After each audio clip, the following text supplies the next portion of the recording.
Ընդմիջում է, ինչ ենք ուտելու։ Ես խորոված եմ ուզում։ Ես այնքան սոված եմ, որ մի ամբողջ հավի գրիլ կուտեի։ Ես գրիլ իշխան կուտեի։ Հավիդոշ գրիլի մեջ։ Ես խորովածով բրդուճ։ Գրիլ Էքսպրեսը հնարավորություն է ընձեռում նաև պատվիրել գրիլներ արտերկրից Հայաստան։ Դուք աշխատեք, իսկ մենք կրակենք համեղ ընդմիջում ձեզ համար։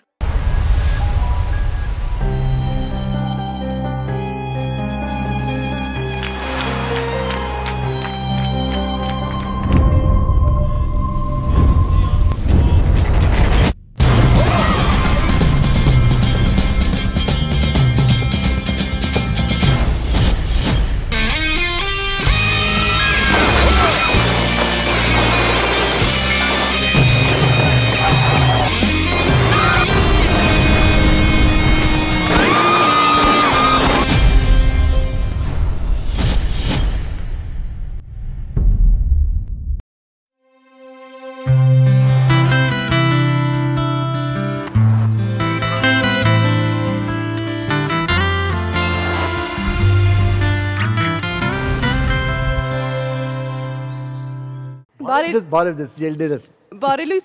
բոլորին, մենք ուրախ ենք ինչպես միշտ ողջունել ձեզ Շանթի ուղիղ եթերում առավոտյան տաղավարից, մաղթելով ձեզ բարձր տրամադրություն դրական օր։ Ասա։ Ինչպես ուրախ չլինենք, ելներս, այսօր այնքան լավ օր է, արդեն ես ունակ երեկվան զգացել եմ լավ եղանակը տաքացել է եւ այսպես արև է շողում, չէ։ Այո, եւ տրամադրությունը դրանից բարձրանում է անկախ նրանից։ Չնայած մի տրամադրությունը բարձր է, որովհետեւ դե բայց որ ձմեռը մի տեսակ արդեն չէ, զզվել ենք, դե իշխան կարելի է, նոր տարուց հետո զմերը անիմաստանում է։ Փետրվար ամիս, այո, միշտ այդպես է, նոր տարին արդեն վերջացել է, ամեն ինչ վերջացել է, էլի աշխատում ենք ու երազում ենք, որ գա գարունը, ծաղկե ծաղիկները։ Անփող ամիսն է, չէ, փետրվարը, հա։ Եթե ուզում եք ամեն ինչ հասցնել, ապա օրը սկսելուց առաջ հարկավոր է լիցքավորվել դրական էներգիայով, զինվել հետաքրքիր տեղեկատվությամբ եւ ջերմանալ գարնանային ժպիտներով։ Այո, հետաքրքիր տեղեկատվությամբ կարող եք զինվել մեզանից։ Մենք ձեզ ի տարբերություն սոցիալական ցանցերի կամ լուրջ ծրագրերի լավ այսպես տեղեկատվություն կտանք։ Եվ հավաստի աղբյուրներից։ Մասնագետները նշում են, որ ինտելեկտի բարձր մակարդակի մասին կարող է խոսել նաև արտաքինը, մասնավորապես կազմվածքը։ Հետազոտությունը փաստում է, որ ինտելեկտուալ գործակցի բացահայտման թեստերով քիչ բալեր հավաքած երեխաների մոտ ավելի մեծ է մինչև 40 տարեկանը ավելորդ քաշ հավաքելու հավանականությունը։ Այո, զիներս, դա չի նշանակում, որ բոլոր գիրուկները վատ քիչ ինտելեկտ ունեն, չէ, իրականում այդպես չի, ամեն ինչ հարաբերական է։ Ահա, տեսեք Անին, տեսեք Նիհար Սիրուն։ Բայց ոչ մեկ չի ասում IQ տեստի բարձր հատկանիշներ։ Կարևորը որ շատ այսպես հումորով վերաբերվում ինքդ քեզ ինչպես եւ ես, այո։ Մասնագետները չեն բացառում, որ դա կարող է կապված լինել առավել խելացի մարդկանց անհամեմատ բարձր վարձատրվող աշխատանքով եւ որոշակի պահանջներին համապատասխանելու անհրաժեշտությամբ։ Դա էլ իր հերթին բերում է խելամիտ սննդակարգին, սպորտային պարապմունքներին եւ կանխարգելիչ բժշկությանը։ Այո, ի վերջո մարդ սկսում է իրեն ավելի adekvat վերաբերվել, հասկանում է թե նա ինչու է ապրում, ինչպես կարելի է ապրել ավելի որակով եւ այլն, այո։ Խելացիության նախադրյալների թվում մասնագետներն առանձնացրել են նաեւ կրծքով սնուցումը, ձախլիկությունը, բարձրահասակությունը, կատու պահելը, հումորի զգացողությունը, ինչպես նաեւ երաժշտական կրթությունը։ Հաճելի 7 կետեր, այո։ Բոլոր 7 կետերը, բացի կատու, չէ, կատու ես բանում, ինչ, ամեն ինչ համընկնում է քեզ հետ, այո։ Բազմաթիվ հետազոտություններ ցույց են տվել, որ խելացիությունն ու երաժշտությամբ զբաղվելը փոխկապակցված երևույթներ են։ Ավելին, արվեստի այս ճյուղն ընտրող երեխաների մտավոր զարգացումը մի քանի անգամով ավելի արագ է ընթանում երաժշտական միջավայրից հեռու հասակակիցներից։ Այո, որովհետև երաժշտություն իմացողը, նա ով որ գիտի նոտաները արդեն մի գլուխ բարձր է նրանից, ով որ դա չգիտի։ Հիմա էլ առաջարկում ենք միասին լսել երաժշտություն, որ մի փոքր խելացիանանք։ Մի փոքր խելացիանանք գնացինք։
Ահա, այսպեսի լավ եւ Սրբուհին ինչպես միշտ, այո,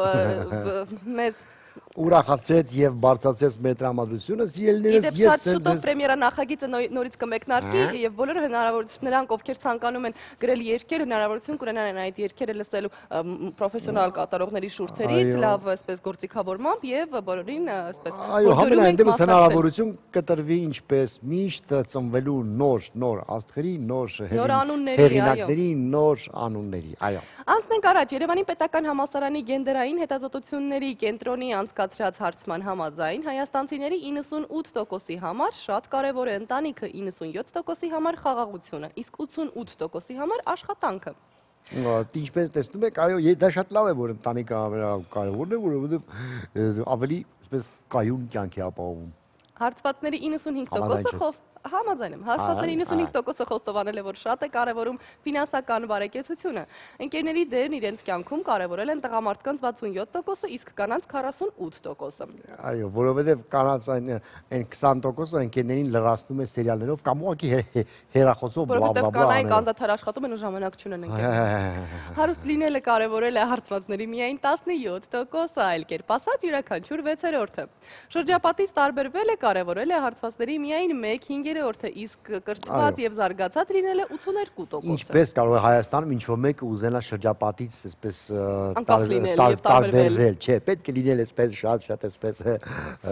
չափի մեջ։ 51%-ի համար շատ կարևոր է, որ շրջապատն ընդունի եւ ճանաչի իր ձեռքբերումները։ Այո, դա շատ մարդկային բան է, ասեմ։ Այո, կենսապայմանների տեսանկյունից լավագույն քաղաքների, ինչպես նաև զբոսաշրջության համար ամենամատչելի եվրոպական բնակավայրերի մասին ուսումնասիրություններին հաջորդել է եվրոպական ամենաերջանիկ քաղաքների մասին հետազոտությունը։ Գնացինք էլ լեննական, հա, ամենաերջանիկ քաղաքն է, չէ՞։ Այո, իհարկե, մարդիկ երջանիկ Independent-ը գրում է, որ ավելի մեծ թվով երջանիկները ապրում են ոչ թե մեգապոլիսներում, այլ փոքրիկ եւ գողտրիկ քաղաքներում։ Լիովին համաձայն եմ նրանց հետ, ինքս եմ զգացել, որ մեծ քաղաքներում մարդիկ ավելի դեպրեսիվ են։ Հա տեսեք, թեկուզ նույն Մոսկվայում ապրող մեր հայրենակիցներին։ Ողջ Եվրոպայում ամենաերջանիկ քաղաք է ճանաչվել Դանիայի Օլբորգը։ Այնտեղ 105,000 մարդ է ապրում, որոնցից 74%-ը գոհ է իր կյանքից, իսկ 24%-ը բավարարված։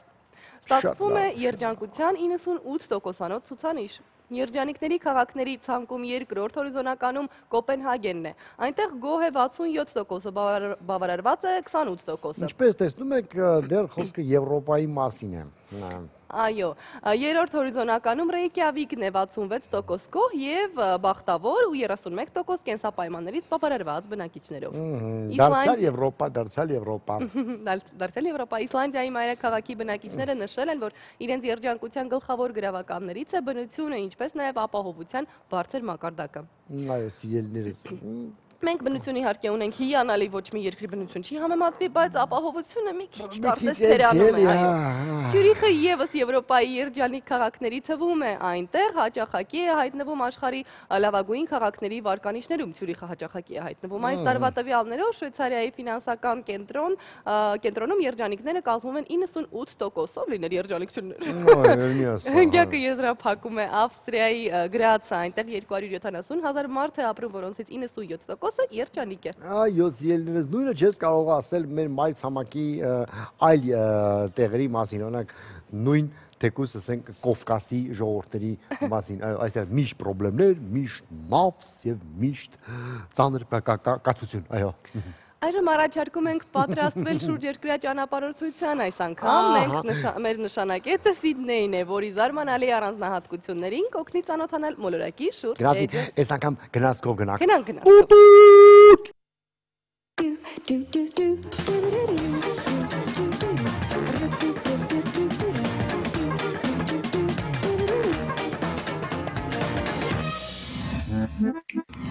Ավստրալիայի ամենամեծ ու ամենագեղեցիկ քաղաքը, ժամանակակից մեգապոլիս, որը միլիոնավոր սրտեր է կերում, ստիպելով կրկին վերադառնալ։ Սիդնեյ, քաղաքն իր հրաշալիքներով հաջորդիվ։ Սիդնեյն Ավստրալիայի ամենահին քաղաքն է, այժմ երկրի վարչական ու ֆինանսական կենտրոնը։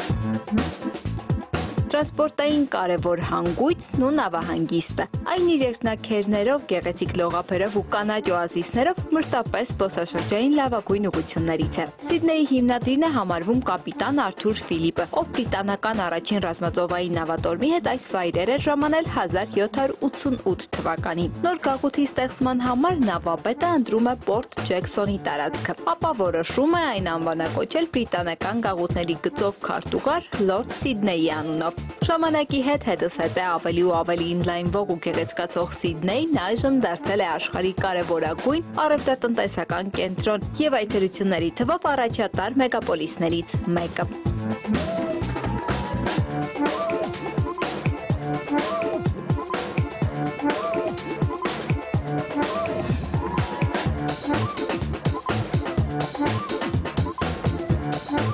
Թվում է ժամանակակից Սիդնեյում ուր ամեն ինչ հիշեցնում է ապագայի մասին, դժվար թե գտնվի ճարտարապետական հնաոճ կառույց, սակայն հենց քաղաքի գործարար կենտրոնում իր տպավորիչ գեղեցկությամբ աչք է շոյում Սուրբ Մարիամ Աստվածածնի նեոգոթական տաճարը։ Կաթոլիկ եկեղեցին հնարավոր եղավ կառուցել միայն 1820 թվականից հետո, երբ Սիդնեյում հայտարարվեց դավանանքի ազատություն։ Այսպիսով 1821 թվականի հոկտեմբերին դրվեց տաճարի առաջին քարը։ Կարճ ժամանակ անց լատինական խաչի տեսքով եկեղեցին արդեն ընդունում էր հավատացյալներին։ 1845 թվականին, երբ ձևավորվեցին կաթոլիկ թեմերը, եկեղեցին արդեն դարձավ Սիդնեյի մայր տաճարը։ Այդպես, մինչև 1865 թվականի մեծ հրդեհը, որից տաճարը գրեթե ամբողջովին ավերվեց։ Տաճարը նույն վայրում վերածնվեց ավելի ընդարձակ, ավելի շքեղ ու ազդեցիկ, արդեն տիպիկ անգլիական վերածննդի ոճով կրկին խաչաձև։ Եկեղեցու ինտերիերին հրաշալի տեսք են հաղորդում 40 տարբեր վիտրաժները, որոնք ստեղծվել են Ֆրանսիայում։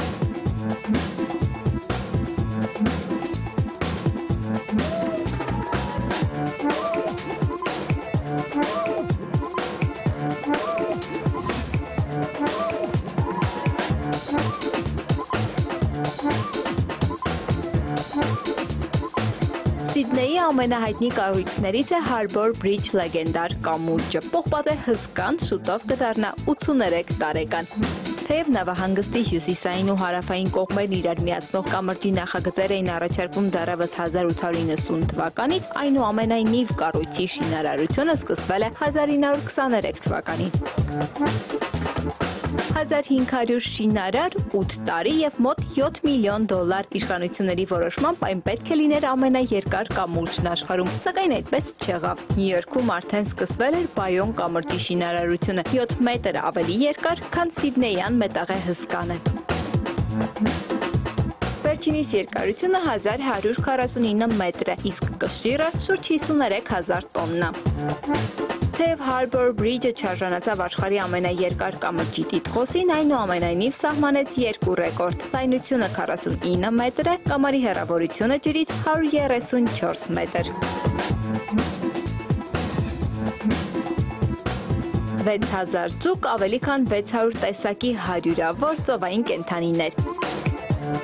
Սիդնեի ամենադիտարժան ու հայտնի վայրերից է Sea Life ակվարիումը, որը ստեղծվել է դեռևս 1988 թվականին։ Սիդնեյան ակվարիումի որոշ բնակիչներին կարելի է հետևել նաև բաց հարթակներից, ասենք պինգվիններին, ծովառյուծներին։ Բացի այդ, ցանկացողներին եզակի հնարավորություն է տրվում ծանոթանալ ակվարիումի ներքին խոհանոցին, կազմակերպչական աշխատանքներին, ինչպես նաև ստանձնել ծովային կենսաբանի դերը և կատարել որոշակի աշխատանք։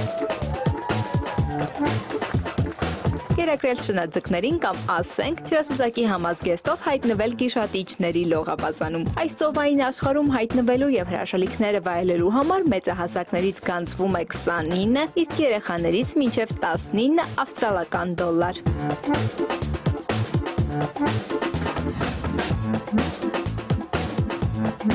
Հիասքանչ քարակերտ առագաստ Սիդնեյան ծովախորշի առափնյա հատվածում։ Եզակի ժամանակակից կառույց, որը հայտնի միջնադարյան ճարտարապետական հրաշալիքների կողքին դասվելով ՅՈՒՆԵՍԿՕ-ի կողմից հռչակվեց որպես համաշխարհային ժառանգության նմուշ։ Սիդնեի խորհրդանիշն ու պարծանքը Սիդնեի օպերային թատրոն։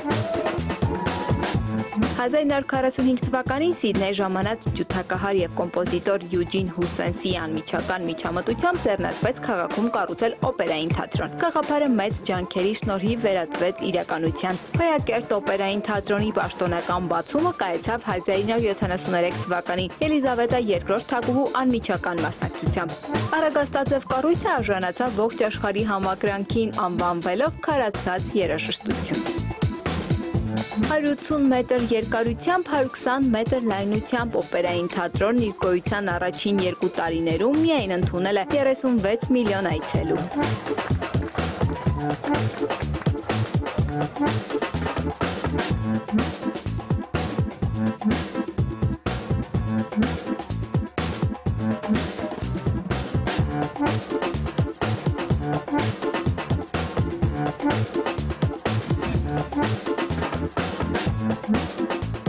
Ահա այսպիսի Սիդնեյան հրաշալիքներ։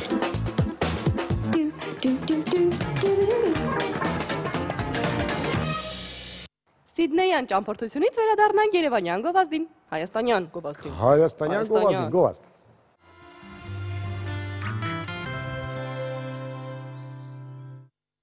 Փետրվարի 13-ին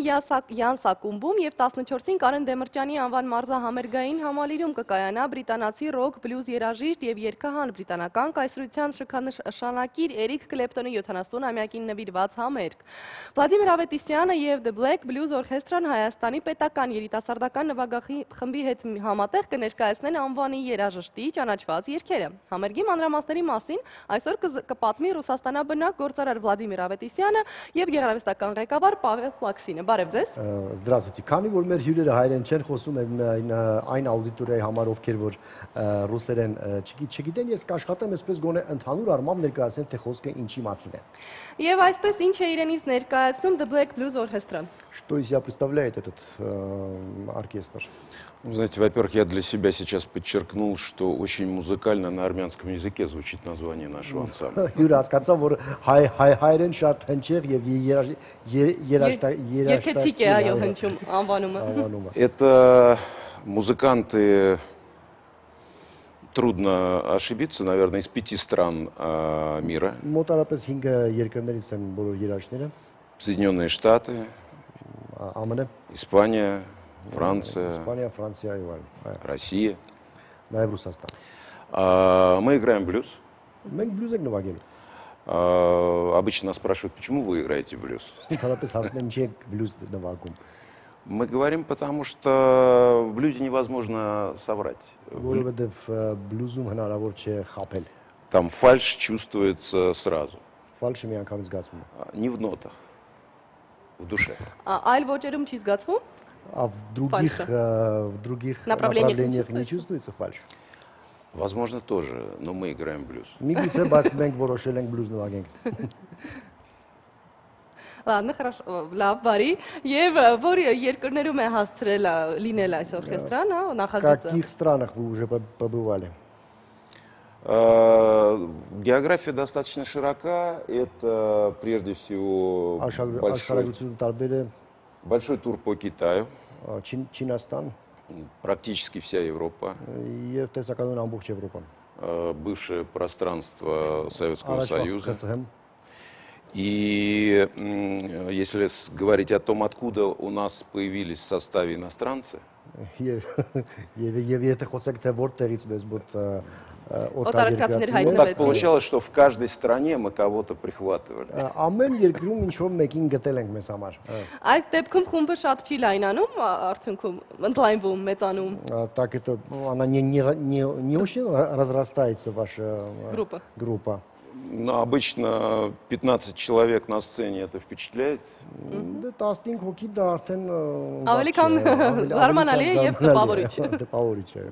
Мы не старались объявить конкурс. Դե մենք առանձնապես ասենք չէինք էլ ջանում ավելացնենք իրենց։ Поэтому,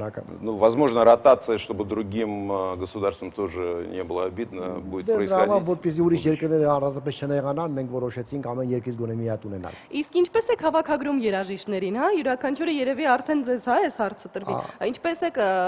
հավաքագրում, հա, ինչ որ մրցույթ ասացիք, որ չի Как вы հայտարարվում։ выбираете этих музыкантов? Вы сказали, что нету конкурса. Ինչ սիստեմով են նրանք Какая ընտրվում։ система у вас? Ну, система, да, вспомним наши эксперименты с хорами. Мы использовали хор ереванских, детский хор. Это у нас какие эксперименты? Որոշ էքսպերիմենտներ անցկացել ենք մեր երգչախմբերի հետ։ Затем мы երգչախմբի հետ։ приглашаем духовая секция у нас, допустим, саксофонисты, тромбонисты. В таком направлении. Вот и постепенно вот в каждой стране как бы прикипает, как говорят, не врут в музыке. И здесь, скажем, тоже люди, когда не врут и с тобой на одно,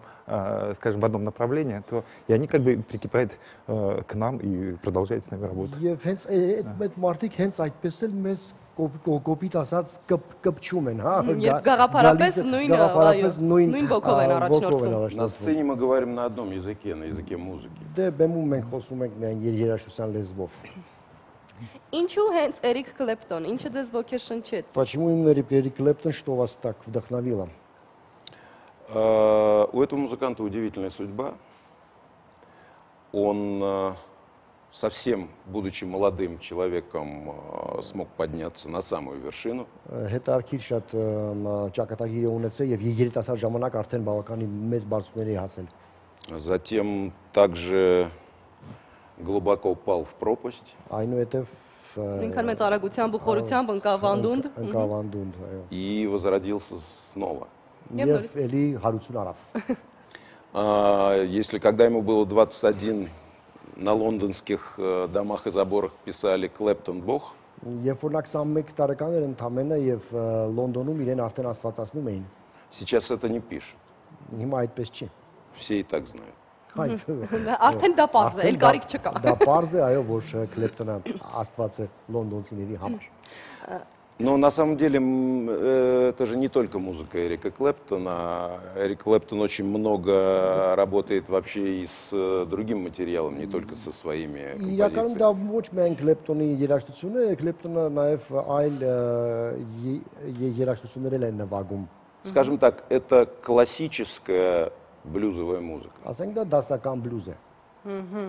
Դասական պլյուս։ Բավական հետաքրքիր է, իսկ նա գիտի այս խմբի գոյության մասին։ Довольно-таки интересно, он знает вообще Այս նախաձեռնության մասին։ о вашем Скажем так, об этой идее, о вашем проекте. Об этом идее. Знает. И более того, несколько лет назад в его офисе в Лондоне мне подарили его гитару с его автографом. Գիտի դեռ ավելին պարոնին նվիրել են Էրիկ Կլեպտոնի գիտարը հենց իր ստորագրությամբ։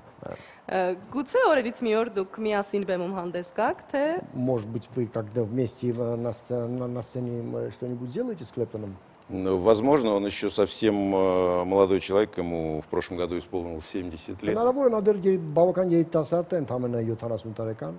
Кстати, идея нынешнего шоу как раз родилась, когда мы готовились к празднованию его дня рождения. Իդեպ հենց 70-ամյակին, երբ որ նրանք պատրաստվում էին, հենց այդ ժամանակ էլ այդ համերգի գաղափարը ծնվեց։ Поэтому то, что 14 числа увидят зрители в Ереване, это как раз концерт, часть шоу, посвященная юбилею. Մարամսի 14-ին, երբ որ Երևանում այս ամենը կատարվի, դա այդ գլոբալ մեծ շոուի մի մասն է։ Ну, только на сцену не будут выкатывать именинный пирог. Դա միայն այսպես տորտ չեն հանում։ Հոբելյանական տորտը չի լինի, այո, բեմում, քանի որ հոբելը առնել չկա ցավոք։ Լավ, իսկ ինչու է այն անվճար համալիրում կայանալիք համերգը Почему это бесплатно все? Бесплатно обычно очень дорого. Вопрос не к вам, наверное. Ну, вы знаете, во-первых, в апреле этого года здесь, в Ереване, пройдет очень значимое, красивое, трогательное событие, которое готовит команда моего друга Рубена Варданяна, посвященное вручению премии «Аврора». Ապրելին այս տարի Ռուբեն Վարդանյանը պետք է Ավրորայի մրցանակաբաշխություն կազմակերպի։ И эти два концерта, это в том числе вклад вот в череду событий, которые следуют перед этим событием. Ամերիկը հենց նվիրվում է այդ նախաձեռնություններին։ Փետրվարի 13-ը մեզ մոտ բոլորս гитենք, որ Տիարն ընդառաջ տոնն է, հա? Февраль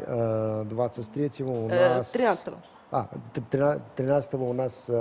вы знаете, у нас, я не знаю... Տիարն ընդառաջ, это не переводится. Мы знаем. Տամսի 14-ը Փետրվարի Սուրբ Վալենտինի տոնն է, բոլորս ենք 14-го это Святой Валентин։ Կա որոշակի այսպես ցանկություն, հա, միացնելու ազգերին, հա, այսպես Եվրոպան ու Հայաստանը, Есть մշակույթը։ какая-то такая мысль объединить эти две культуры, Европу и Армению. Քանի որ համերգները հենց 13-ին են ու 14-ին։ Именно вот в эти дни у вас и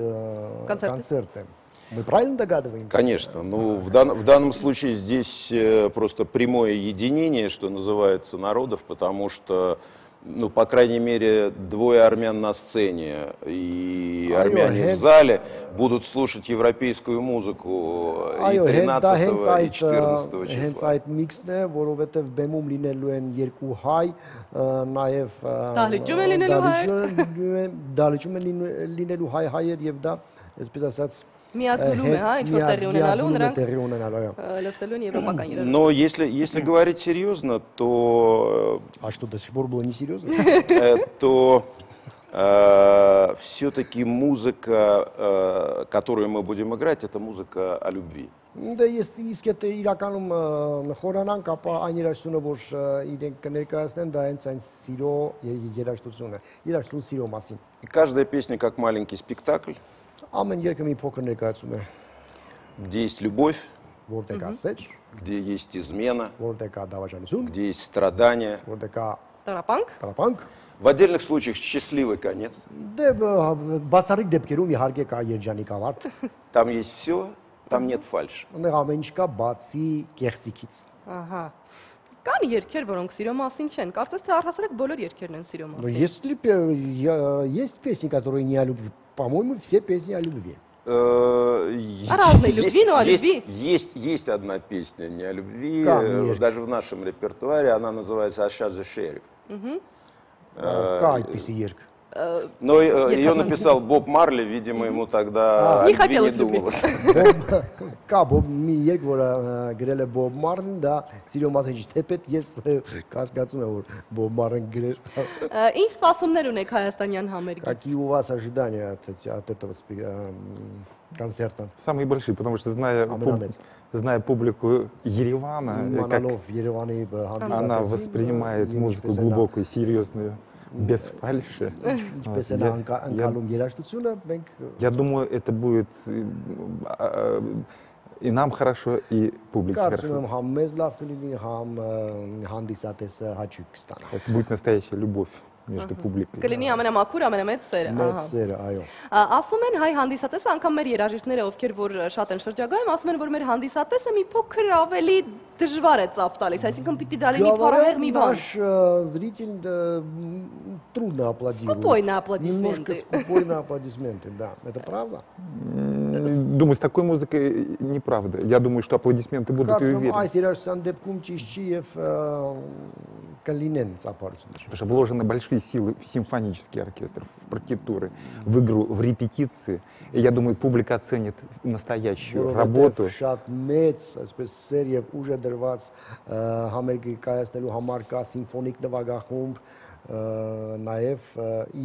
Какой еще, кроме симфонического? Вся эта работа, это есть венец, скажем так, настоящего. Симфонические партитуры, наши работы, наши репетиции, наши совместные репетиции, вот они дадут плод, скажем так. Ну и визуальный ряд, конечно, то есть это настоящее шоу со звуком, со светом, с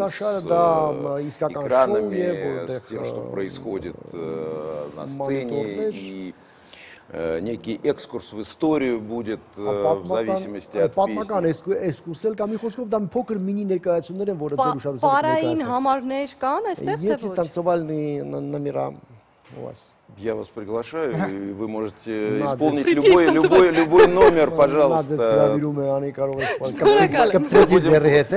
И мы надеемся на то, что публика поддержит нас с вами. Я имею в виду, конечно, на сцене, но...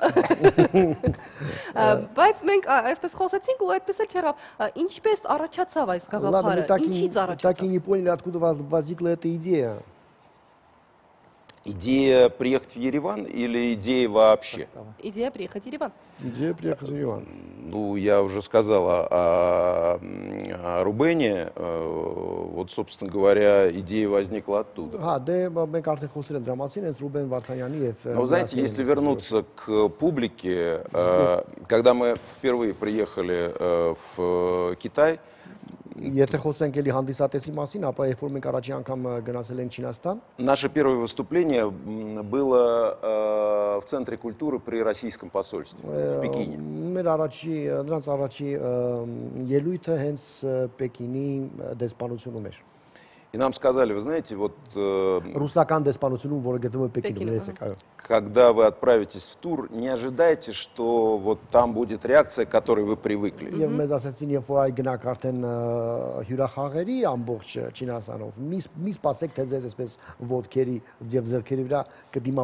Китайцы-интроверты, они все будут держать внутри, им будет нравиться. Но вы этого не увидите и не поймете. Ну, уже на третьем концерте мы по завершению его спасали с бегством.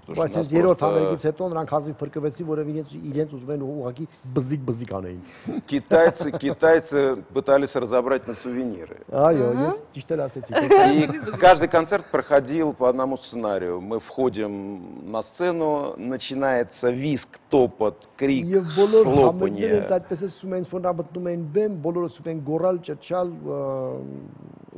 И примерно вот на таком уровне все это происходит в течение всего концерта. Это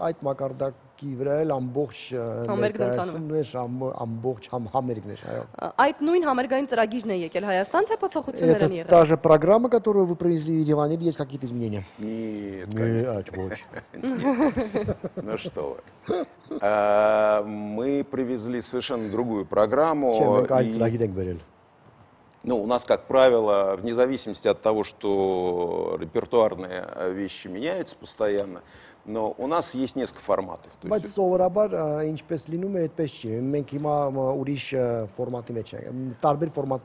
нас есть клубный формат, это одни композиции, одно оформление. У нас есть формат для большой сцены, только для группы. Միայն խմբի համար։ Ну и сейчас вот третий формат с симфоническим оркестром. Եվ այս երրորդ ձևաչափը արդեն սիմֆոնիկ նվագախմբի հետ է։ И мы стараемся, вот так же, как мы пробовали то, о чем Павел сказал, мы исполняли песню «Молитва Божьей Матери» Holy Mother. И в каждом городе, где мы исполняли, мы брали детский хор и исполняли эту песню. Дети выходили на сцену, исполняли вместе с детьми. Եվ մենք այս անգամ ինչպես եւ տարբեր քաղաքներում արել ենք, հրավիրում ենք մանկական երգչախումբ, որը երգում է Նասոկապ Ave Maria. Молитва Божьей Матери это...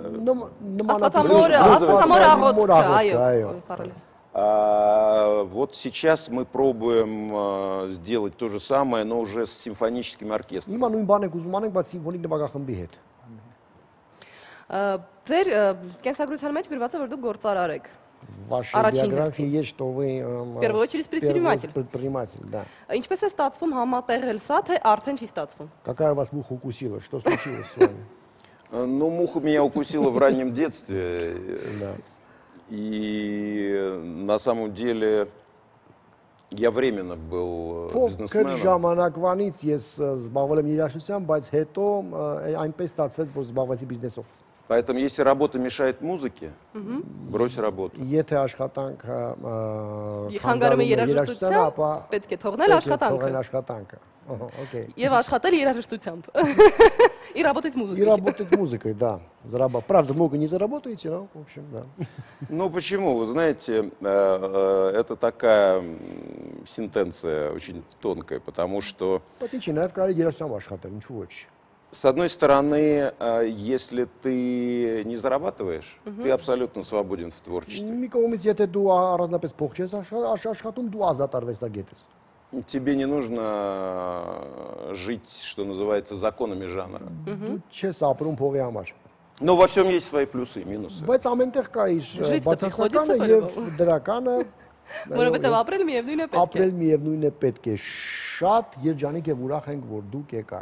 Այո, ձեզ շնորհակալություն ենք հայտնում եւ հաջողություն ենք մաղթում մոտակա համերգների հետ կապված։ Она говорит хорошие вещи про вас. Спасибо. Желаю вам удачи. Հիշեցնենք, որ փետրվարի 13-ին Յասակումում եւ փետրվարի 14-ին Դեմիրճյանի անվան մարզահամերգային համալիրում կկայանա այս հիանալի համերգը Էրիկ Կլեպտոնի 71-ին նվիրված։ Առաջարկում ենք ձեզ բոլորի լինել այնտեղ եւ վայելել այս համերգը սիմֆոնիկ նվագախմբի հետ միասին է այն լինելու։ Այո, շատ հետաքրքիր եւ լավ համերգ ելնելու։ Գեղեցիկ օրիգինալ մի բան է մեզ սպասվում, առաջարկում ենք բոլորս լինենք այնտեղ եւ մեր հյուրերն էին այսօր Վլադիմիր Ավետիսյանը եւ գեղարվեստական ղեկավար Павел Плаксина. Շնորհակալություն եւ Большое спасибо. В конце она пару гадостей сказала, конечно, про вас, но это не переважно, вы сами понимаете, да. Շատ լավ համերգ է սպասվում, այնպես որ համեցեք այս պահին մեր եթերում կոմերցիոն դադար է։ Գովաստ։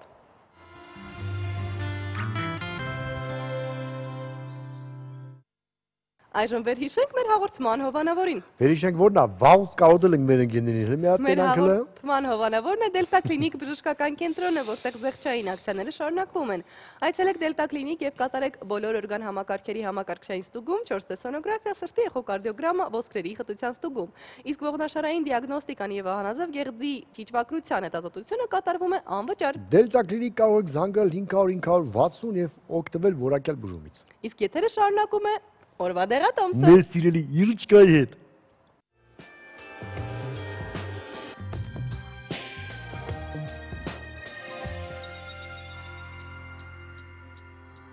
Բարի լույս, մենք շարունակում ենք հետևել ձեր առողջությանը, այս անգամ մեր ուշադրության կենտրոնում աղիքային հիվանդություններն են պայմանավորված ճիճվակրության հետ, իսկ մանրամասները Դելտա Կլինիկ բժշկական կենտրոնի գաստրոենտերոլոգ Նինա Մուրադյանի հետ։ Բարև ձեզ։ Բարև ձեզ։ Աղիքային ինչ հիվանդություններ կարող են առաջանալ ճիճվակրության արդյունքում։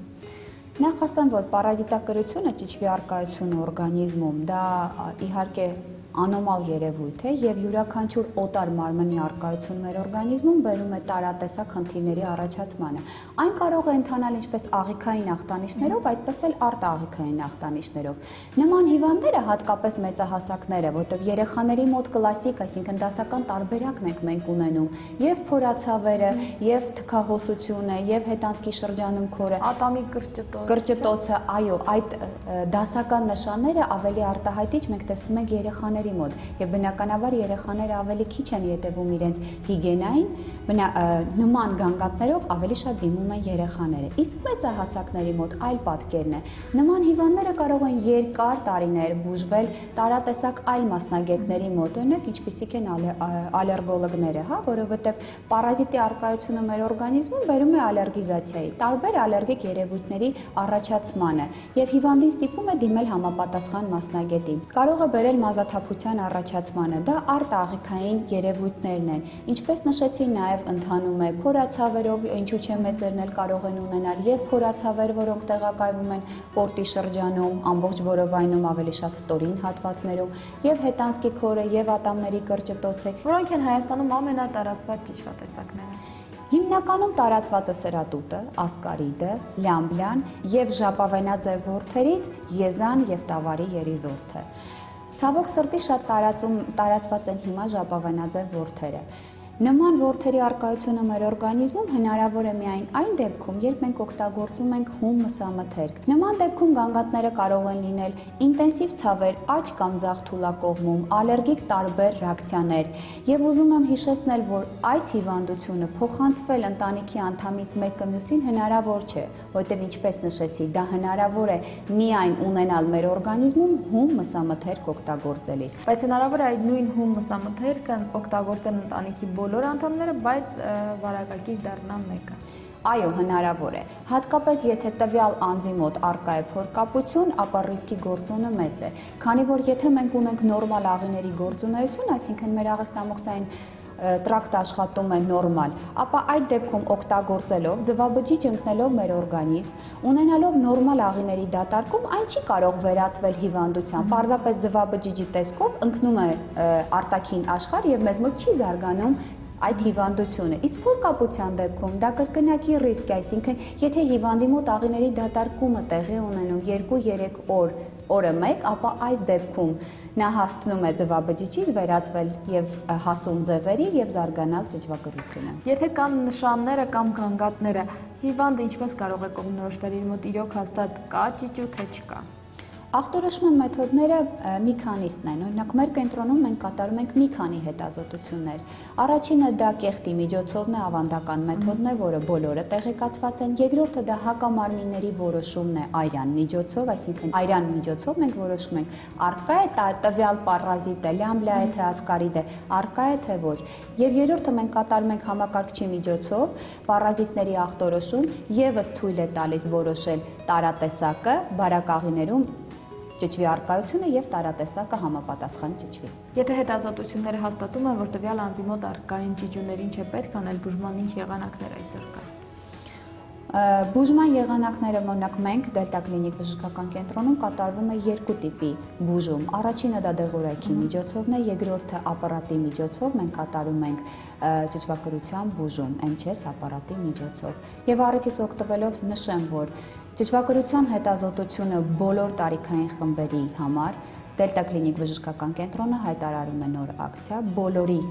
բոլոր տարիքային խմբերի ճիճվակրության հետազոտությունը կատարվում է համակարգչի միջոցով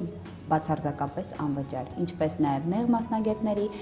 խորհրդատվությունը եւս կատարվելու է անվճար։ Շնորհակալություն, բայց այս բոլոր ակցիաներից օգտվելու համար պետք է նախապես գրանցվել, այնպես որ բաց մի թողեք ձեր հնարավորությունը, գրանցվեք, հետազոտվեք, պահպանեք ձեր առողջությունը։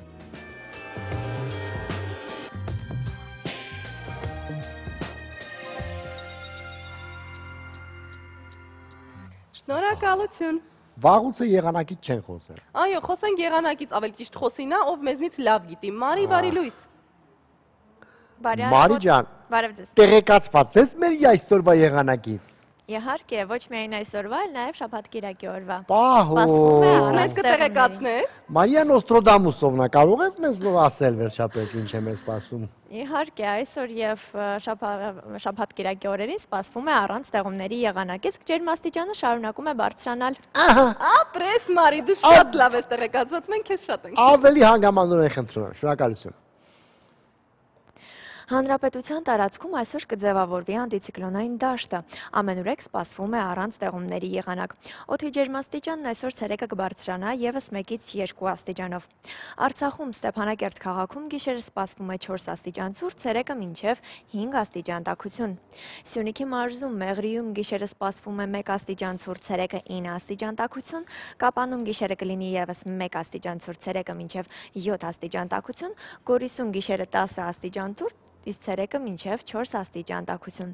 Վայոց ձորի մարզում Ջերմուկ քաղաքում գիշերը սպասվում է 17, ցերեկը մինչև 1 աստիճան ցուրտ, Եղեգնաձոր քաղաքում գիշերը կլինի 4 աստիճան ցուրտ, ցերեկը մինչև 7 աստիճան տաքություն։ Գեղարքունիքի մարզում Մարտունիում գիշերը սպասվում է 17 աստիճան ցուրտ, ցերեկը 0, Գավառում գիշերը կլինի 18 աստիճան ցուրտ, ցերեկը կրկին 0, Սևանում գիշերը 14 աստիճան ցուրտ, ցերեկը մինչև 1 աստիճան տաքություն։ Կոտայքի մարզում Հրազդան քաղաքում գիշերը սպասվում է 11 աստիճան ցուրտ, ցերեկը 0, Աբովյանում գիշերը կլինի 7 աստիճան ցուրտ, ցերեկը մինչև 3 աստիճան տաքություն։ Արարատյան դաշտում այսօր տեղումներ չեն սպասվում։ Արարատի մարզում Արարատ քաղաքում գիշերը կգրանցվի 5 աստիճան ցուրտ, ցերեկը նույնքան աստիճան տաքություն, Արտաշատ քաղաքում գիշերը կլինի 3 աստիճան ցուրտ, ցերեկը մինչև 4 աստիճան տաքություն։ Արմավիրի մարզում Արմավիր քաղաքում գիշերը սպասվում է 5 աստիճան ցուրտ, ցերեկը մինչև 4 աստիճան տաքություն, Վաղաշապատում գիշերը կլինի 4 աստիճան ցուրտ, ցերեկը մինչև 5 աստիճան տաքություն։ Արագածոտնի մարզում Աշտարակ քաղաքում գիշերը սպասվում է 5 աստիճան ցուրտ, ցերեկը մինչև 6 աստիճան տաքություն, Ապարանում գիշերը կլինի 15 աստիճան ցուրտ, ցերեկը 0։ Տավուշի մարզում այսօր անպամատությունը կնոսրանա։ Իջևանում գիշերը սպասվում է 4 աստիճան ցուրտ, ցերեկը նույնքան աստիճան տաքություն, Դիլիջանում գիշերը կլինի 7 աստիճան ցուրտ, ցերեկը մինչև 6 աստիճան տաքություն։ Վայոց ձորի մարզում կլինի 8 աստիճան ցուրտ, ցերեկը մինչև 3 աստիճան տաքություն։ Շիրակի մարզում Տաշիրում գիշերը կլինի 15 աստիճան ցուրտ, ցերեկը մինչև 1 աստիճան տաքություն։ Շիրակի մարզում Գյումրիում գիշերը սպասվում է 13 աստիճան ցուրտ, ցերեկը մինչև 2 աստիճան տաքություն, Աշոտսքում գիշերը կլինի 16 աստիճան ցուրտ, ցերեկը մինչև 3 աստիճան ցուրտ։ Ինչպես բոլոր մարզերում, այնպես էլ մայրաքաղաքում օրն առանց ստեղումների կլինի։ Քամին արևմտյանը 2-ից 5 մետր վարկյան արագությամբ, մթնոլորտային ճնշումը 674 մմ սնդիկիսյուն է։ Օդի հարաբերական խոնավությունը ցերեկը կլինի 70%։ Օդի ջերմաստիճանը Շենգավիթում եւ կենտրոնում գիշերը կլինի 6 աստիճան ցուրտ, ցերեկը նույնքան աստիճան տաքություն, Ավանում գիշերը կլինի 6 աստիճան ցուրտ, ցերեկը մինչև 3 աստիճան տաքություն։ Եղանակի մասին այսօր այսքանն է, ձեզ մաղթում եմ բարի հանգստյան օրեր։ Անի Սերգեյ։ Շնորհակալություն Մարի, քեզ եւս ցանկանում ենք հաճելի աշխատանքային օր, ինչպես նաեւ հաճելի հանգստյան օրեր։ Շնորհակալ եմ, հաջողություն։ Մենք էլ ցանկանում ենք ձեզ 70% խոնավություն, օդի հարաբերական խոնավություն, տենց ուղիղ եթեր եւ 300,000 աշխատավարձ։ Կոմերցիոն դադարմենի։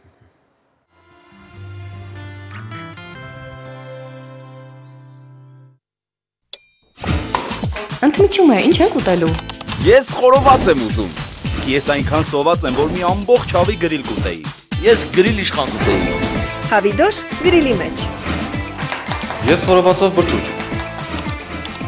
Գրիլ Էքսպրեսը հնարավորություն է ընձեռում նաև պատվիրել գրիլներ արտերկրից Հայաստան։ Դուք աշխատեք, իսկ մենք կրակենք համեղ ընդմիջում ձեզ համար։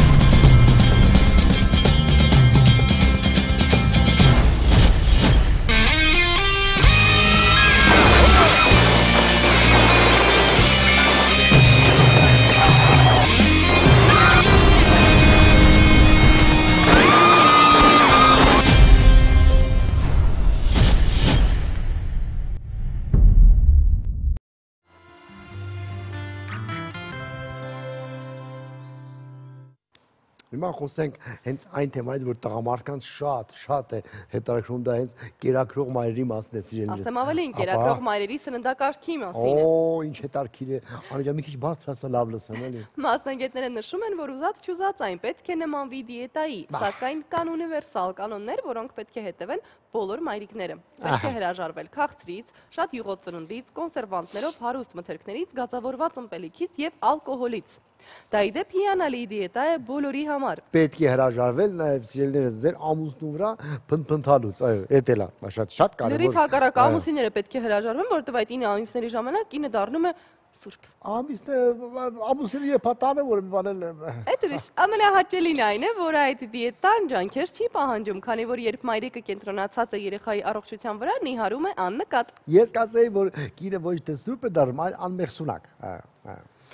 Եթե ուզում եք ավելի մանրակրկիտ հետազոտություն անցկացնել ու էլ ավելի խստացնել ձեր անհատական մայրական դիետան, ապա պետք է յուրաքանչյուր սննդատեսակի օգտագործումից հետո հետևեք, թե ինչպես է արձագանքում փոքրիկը, չկան արդյոք ալերգիկ դրսևորումներ կամ գազիկներ։ Համենայն դեպս ռուսական շատ լավ երգ կա։ Я беременна, это временно։ Վերջին երևույթի մասին ավելին մեր սիրելի մայրիկները կարող են իմանալ իրենց համար պատրաստված AG մայրիկներ փոքրիկների այսօրվա թողարկման միջոցով, որ անդրադարձել է երեխաների գազիկներին։ Երեխաների գազիկներ, ես է գազիկները։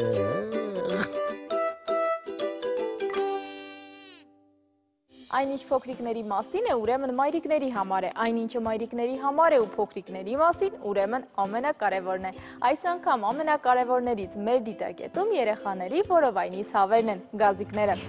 Երեխայի գազիկների խնդիրը շատ տարածված է։ Նորմալ է, եթե դրանք երեխայի մոտ լինում են 10-ից 20-ը։ Երեխայի մարսողական համակարգի զարգացման հետ մեկտեղ գազիկները քչանում են, բայց մինչ այդ կան մի շարք ինչուներ ու ինչպեսներ, որոնք կպարզենք մանկաբույժի հետ։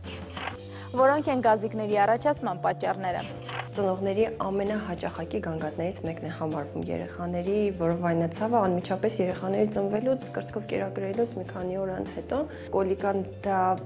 երեխաների մոտ նորմալ երևույթ է համարվում, ինքնըստինքյան սիմպտոմը դա նորմալ է համարվում։ Բավականին մեծ տոկոս է կազմում երեխաների մոտ, գրեթե ամեն երկրորդ, երրորդ երեխան կոլիկաներ է ունենում նորածնային շրջանում եւ ոչ մի լուրջ բուժման կարիք չի ունենում։ Հիմնական պատճառ որպես կանոն երեխաների մոտ լինում է իհարկե օդի կուլ տալու մեխանիզմը, երկրորդ ավելի հաճախակի հանդիպող պատճառներից է իհարկե միկրոֆլորայի ոչ լիարժեք ձևավորումը, որը ժամանակի ընթացքում է երեխաների մոտ ձևավորվում եւ մարսողությունը ինքնըստինքյան վերականգնվում է ժամանակի ընթացքում։ Մինչեւ քանի ամսական կարող են շարունակվել։ Տևում է մինչև 3 ամսական հասակը մոտավորապես եւ հետո ինքնուրույն անցնում է։ Մոր սնունդը որևէ կերպ կարող է անդրադառնալ գազիկների շատ կամ քիչ լինելու վրա։ Կերակրող մոր ոչ ճիշտ սնուցումը։ Այսինքն կրծքով կերակրելու ընթացքում ծնողը պիտի պարտադիր հետևի իր դիետային, ճիշտ կերակրվի եւ երեխային ժամանակին եւ ճիշտ քանակով կերակրի։ Չի կարելի նաեւ երեխային շատ կերակրել, որովհետեւ մեծ քանակի սնունդը նույնպես կոլիկաների պատճառ է հանդիսանում։ Ծնողները չուտեն լոբազգիները, վերջինս են պատկանում լոբին, սիսերը, վոլորը, նման սննդատեսակներից պետք է խուսափել։ Ասեմ, որ պետք չի չարաշահել գազավորված ըմպելիքը, ինչպես նաև սուրճը։ Շոկոլադը փորձեք մի քիչ սահմանափակել զուտ ալերգիաներից խուսափելու նպատակով, դիաթեզներից խուսափելու նպատակով երեխաների մոտ, մնացած սննդատեսակները բնականաբար արդեն կարելի է։ Դեղատներում վաճառվող գազիկները հանգստացնող դեղերը ինչքանով են անվտանգ։ Դեղատներում իսկապես կան որոշակի դեղորայքներ, որոնք հատկացված են երեխաների մոտ գազիկների արտադրության դեմ։ Անկախ ամեն ինչից ծնողները կօգտագործեն նման տեսակի պրեպարատներ, թե չեն օգտագործի, միևնույն է սիմպտոմը ինքնըստինքյան անցնելու է։ Ընդհանրապես դեղորայքը նպաստում է, որպեսզի երեխայի մոտ գազարտադրությունը մի քիչ ավելի արագացվի։ Պրոցեսն է արագացվում, բայց պատճառը չի վերացվում երեխայի մոտ։ Երեխային հանգստացնելու համար ինչ է պետք անել։ Շատ տարրական խորհուրդներ երեխային ուղղահայաց դիրքում պահել կերակրումից առաջ եւ հետո, ինչպես նաեւ ժամացույցի սլաքի ուղղությամբ մերսումներ կատարել որովայնի հատվածում եւ երեխան շատ արագ էլի կհանգստանա առանց որևիցե դեղորայք օգտագործելու։ Եթե իհարկե դա կոլիկա է։ Կարող են արդյոք երեխայի գազիկները որևէ լուրջ պատճառ ունենալ։ Կոլիկաները որպես կանոն առաջանում են ինքնաբերաբար, երեխան հանկարծակի առողջ ֆոնի վրա սկսում է լացել, անհանգստանալ, ոտքերը կծկել, կուճ գալ եւ որոշ ժամանակ հետո ինքնուրույն հանգստանում է, առանց որևիցե միջամտության նույնիսկ։ Իսկ եթե երեխան անցնում է ժամանակ եւ ոչ մի ձև չի հանգստանում, այդ ժամանակ բնականաբար պետք է ծնողին անհանգստանալ, որովհետեւ կարող են որոշակի լուրջ պաթոլոգիական խնդիրներ լինել։ Դրանց թվին են պատկանում նաեւ վիրաբուժական սուր միջամտություն պահանջող վիճակներ, որոնք կարող են ուղղակի ժամանակ կորցնել։ Այնուամենայնիվ երեխաների մեծ մասի դեպքում գազերի հարցը լուծում է ժամանակը։ Չմոռանանք, որ երեխաները ծնվում են թույլ զարգացած աղեստամոքսային համակարգով եւ պետք է համբերել, որ այն զարգանա։ Եթե գազերի հարցը այլ մեթոդներով չեք կարողանում լուծել եւ չկան կողմնակի այլ երևույթներ, սիրելի մայրիկներ, ձեզ մնում է միայն համբերել։ Այսպիսով գազիկների առաջացումը նորմալ երևույթ է եւ մեծապես կախված է երեխաների աղեստամոքսային համակարգի ձևավորման հետ, այնպես որ անհանգստանալ պետք չէ։ Սակայն եթե երեխային անհանգստացնող ցավի տևողությունը երկարում է ու անընդհատ է, այդ դեպքում արդեն բժշկին դիմելն անհրաժեշտ է։ Որպես կանոն, գազիկները երեխաների մոտ անցնում են մինչև 3 ամսականը։ Գազիկների ավելի կամ պակաս լինելուն կարող է ազդել նաև մոր սննդակարգը, այնպես որ զգույշ եղեք։ Եթե ինչ-որ բան բաց թողեցիք, ապա հոգ չէ, փնտրեք մեր շանթի պաշտոնական կայքեջում, իսկ հարցերի, առաջարկությունների կամ դիտողությունների համար միացեք մեր Facebook-յան էջին։ Մենք հասանելի ենք ամենուր։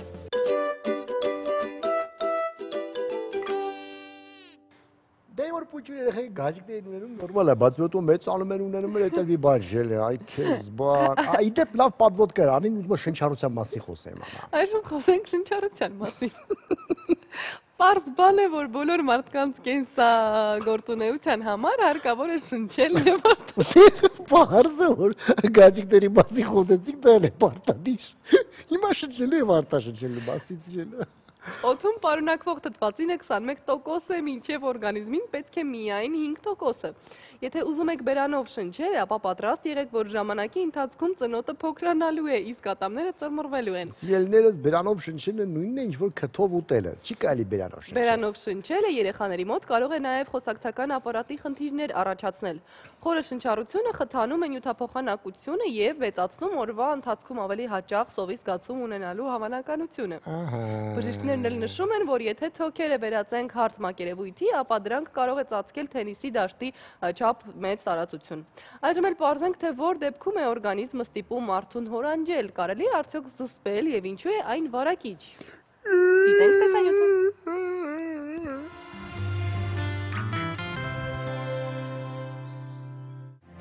Գիտնականների նոր բացահայտումը ամենաարագ տարածվող վարակը, որ կարող է փոխանցվել մոլորակի բնակչության 98%-ին։ Դրանով կարող են վարակվել ոչ միայն օդակաթիլային ճանապարհով, այլև պարզապես դիտելով այն հեռուստացույցով կամ միայն լսելով այդ բառը։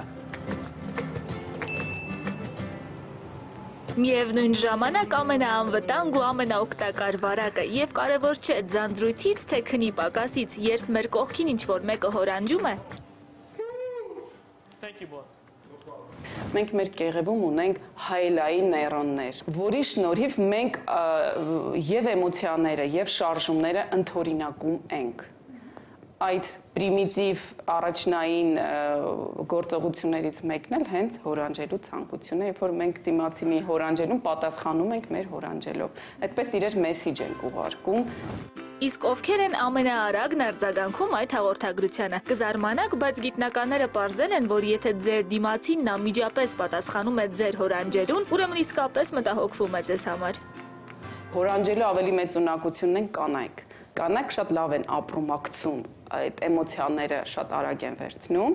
ավելի զգայուն մարդիկ շատ հեշտ են հորանջում, ավելի պինդ բնավորությամբ, էմոցիաների կոնտրոլ ունեցող մարդիկ շատ ավելի դժվար են հորանջում, ինչն է նաև հետաքրքիր, որ մանուկները շատ մինչև 1 տարեկան երեխաները, ուրեմն աուտիկները, շիզոֆրենիայով տառապողները, նրանք շատ քիչ են հորանջում, նույնիսկ իրենց համար դա վարակիչ չէ։ Իսկ ինչու ենք մենք ընդհանրապես հորանջում, ընդամենը 6 վայրկյան տևող այս գործողությունը պարզվում է օրգանիզմում լուրջ հարցեր է լուծում։ Ովքեր շատ ինքնաթիռով են թռչել, նրանք կնկատեն, որ թռիչքից առաջ եւ վայրեջքի ժամանակ ցանկություն է առաջանում հորանջելու։ Ինչու՞։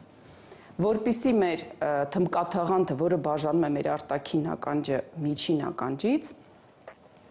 պետք է ներսից եւ դրսից ունենա նույն մթնոլորտային ճնշումը, այլապես կունենանք թմկաթաղանթի վնասվածք։ Այդ պատճառով, երբ որ մենք հորանջում ենք, դրսից ու ներսից ճնշումը հավասարվում է։ Գիշերը երկար ինչ-որ աշխատանք ունենք անելու, մենք անընդհատ հորանջում ենք։ Հորանջելու միջոցով մեր օրգանիզմից ստիպում ենք, որ ուղեղը արթուն պահի, նա դեռ մեզ պետք է, մենք պետք է աշխատենք։ Նայեք, եթե թթվածնի մուտքը եղավ, մի հատ լավ ձգվեց մարդը, չէ, մկանները ստացան ինչ-որ պետք է, դա ինչ-որ բոդր, հա, արթնի է դարձնում օրգանիզմը։ Թոքաբշտերում, որ օդը գա եւ հանգիստ դուրս գա, սուրֆակտանտ նյութն է կուտակվում։ Հորանջելու ժամանակ սուրֆակտանտի պորցիան ավելանում է, ավելի մեծ քանակությամբ սուրֆակտանտ է ապահովում մեր թոքային հյուսվածքները եւ մեր թոքերը մնում են բացված վիճակում, ել ավելի ընդունակ, ավելի շատ թթվածին կլանելու եւ տեղափոխելու։ Եթե մենք ֆիզիկապես աշխատում ենք, որպեսզի մեր մկանը չտաքանա, քրտինքի միջոցով գոլորշիանում է, մկանը հովանում է։ Իսկ ուղեղը չունի այդ հնարավորությունը։ Իր միակ տարբերակը հովանալու, երբ որ հորանջում են, կարճ ավելի սառ օդ է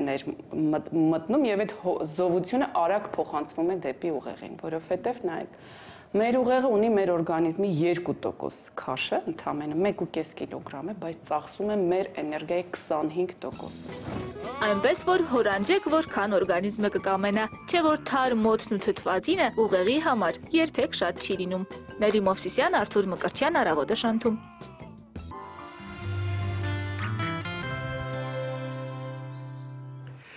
Եթե Կարծում եմ մի բոլ հորանջեցիք, չէ։ Մի լավ, եթե հորանջեցիք մեզ հետ միասին, այժմ հիշենք մեր հաղորդման հովանավորին։ Մեր հաղորդման հովանավորն է Դելտա Կլինիկ բժշկական կենտրոնը, որտեղ զեղչային ակցիաները շարունակվում են։ Այցելեք Դելտա Կլինիկ եւ կատարեք բոլոր օրգան համակարգերի համակարգչային ստուգում, 4D սոնոգրաֆիա, սրտի էխոկարդիոգրամը, ոսկրերի խտության ստուգում։ Իսկ ողնաշարային դիագնոստիկան, վահանաձև գեղձի եւ ճիճմագրության հետազոտությունը կատարվում է անվճար։ Դելտա Կլինիկ զանգարեք 500-560-ը ստացեք որակյալ բուժում սիրելերս, որը մեզ օդի պես անհրաժեշտ է։ Իսկ եթերը շարունակում է օրվա դեղատոմսը իր ժողովրդական խորհուրդներով։ Կերացինք։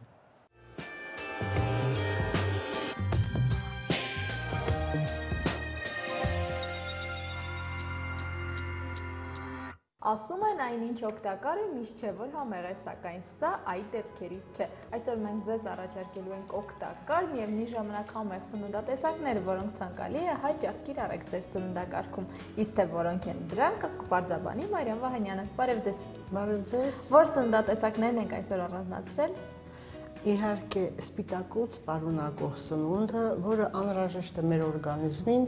ինչու համար, որտեղ մկանները իհարկե այն կապող համակարգն է ոսկրի հետ, որ մեր բոլոր օրգանները կապում են մեկը մեկի հետ։ Ինչ է պետք անել։ Իհարկե յուրաքանչյուրը գնում է սպորտ դահլիճ, որպեսզի կոփի մարմինը, բայց կարելի է դրա հետ միաժամանակ օգտագործել եւ սնունդ։ Դրանք են լոբին, ոլորը եւ նուշը, ինչու, որովհետեւ չափից ավելի մեծ սպիտակուցների քանակ են պարունակում։ Այս սնունդը օգտագործելուց հետո մարմինը չի ծերանում, ոչ միայն չի ծերանում, այլ նաեւ առողջ է լինում, ինչու համար։ Օրինակ շաքարային դիաբետիկներին խորհուրդ է տրվում լոբի ուտել, որովհետեւ այն խթանում է ինսուլինի առաջացմանը եւ բացի այդ նուշը եթե մենք օգտագործում ենք իհարկե սպիտակուցների ոչ միայն քանակությամբ, այլ այս բոլոր սնունդը, այս ամբողջ սնունդը շատ դժվարությամբ են օրգանիզմի կողմից մարսվում, այսինքն ոչ թե դժվարությամբ, այլ շատ էներգիա է պետք աղեստամոքսային տրակտում, որպեսզի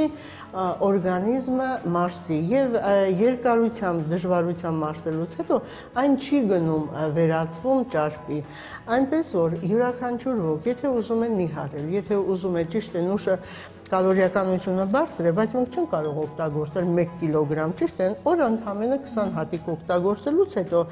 եւ ախորժակն է փակում եւ սպիտակուցը, իսկ մենք բոլորս գիտենք, եթե մկանային համակարգը ուժեղ է, ապա ճարպ այնտեղ չի կարող առաջանալ, որովհետեւ մկանները աշխատելով արդեն այրում են ճարպը։ Տարիների հետ կապված, եթե մենք ճարպակալում ենք, ապա ինչ է լինում, ինչու է մկանները մեր թուլանում, որովհետև այդ ճարպերը արդեն կարելի ասել այնպես են անում, որ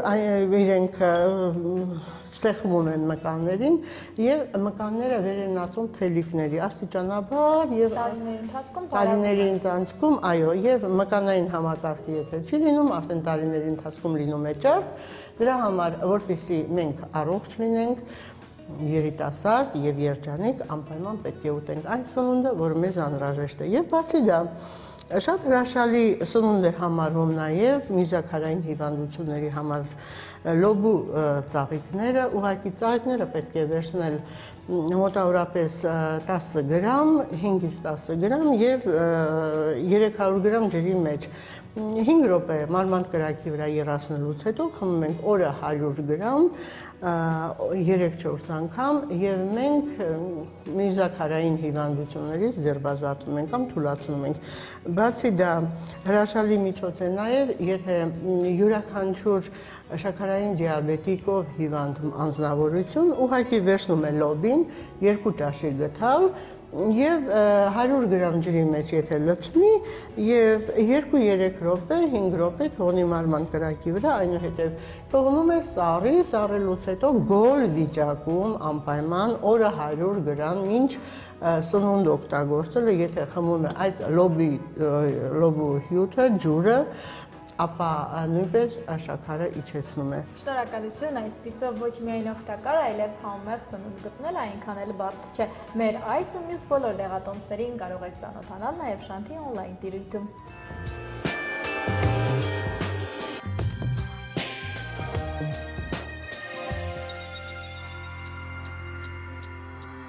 Շնորհակալություն օգտակար խորհուրդների համար, իսկ եթերը ընդմիջում ենք Կարճատև կոմերցիոն դատարանով։ Որից հետո անպայման կվերադառնանք։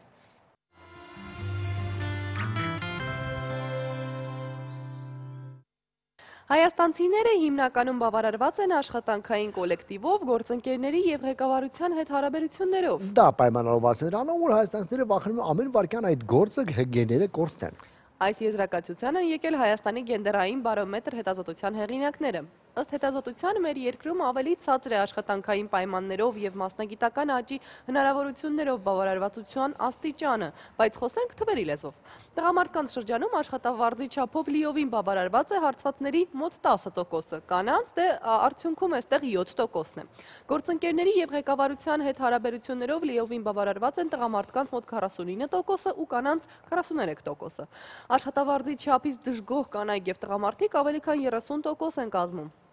Այժմ էլ առաջարկում ենք պարզել, թե ապագայի համար ինչ ներդրումներ կարող են իրենց թույլ տալ մարդիկ, ովքեր վստահ չեն ներկայում ունեցածի կայունության մեջ։ Մեր հաջորդ տեսանյութը կուտակային կենսաթոշակային համակարգի մասին է։ Դիտենք։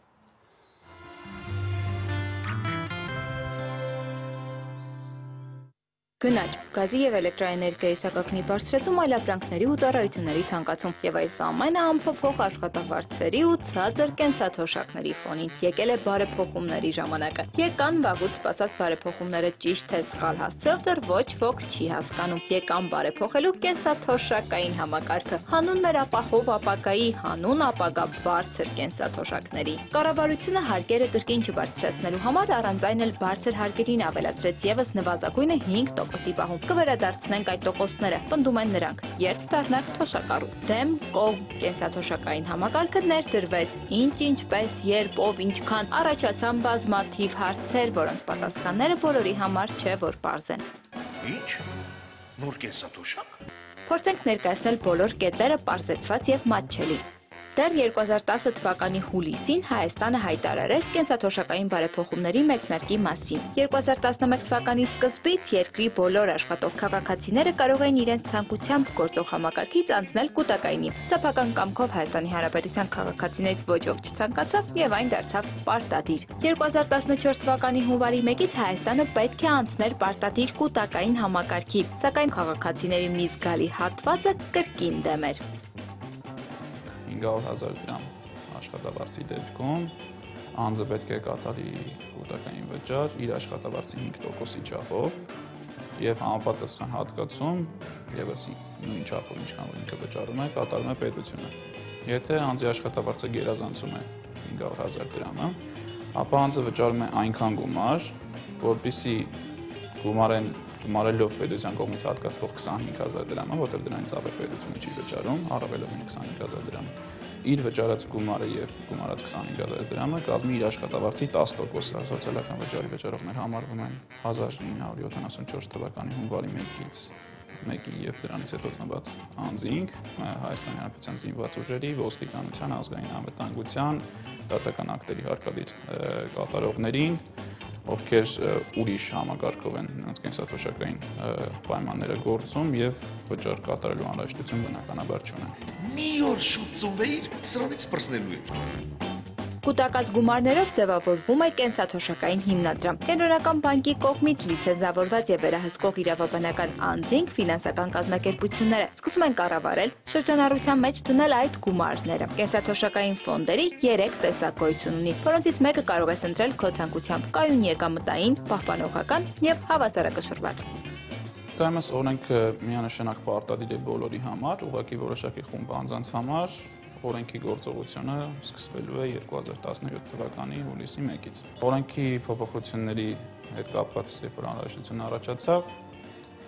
որոշում կայացվեց, որ մինչև դեկտեմբերի 25-ը կարծեմ անախորդ տարվա բոլոր այն անձինք, ովքեր դիմում կներկայացնեին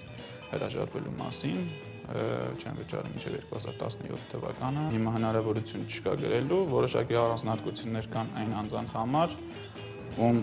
աշխատանքային տարիքի են հասել վերջերս, այսինքն այն ժամանակ, երբ որ դիմում ներկայացնելու հնարավորություն կար, իրենք աշխատող չէին համարվում, պարտադիր վճարներ կատարում են միայն պետական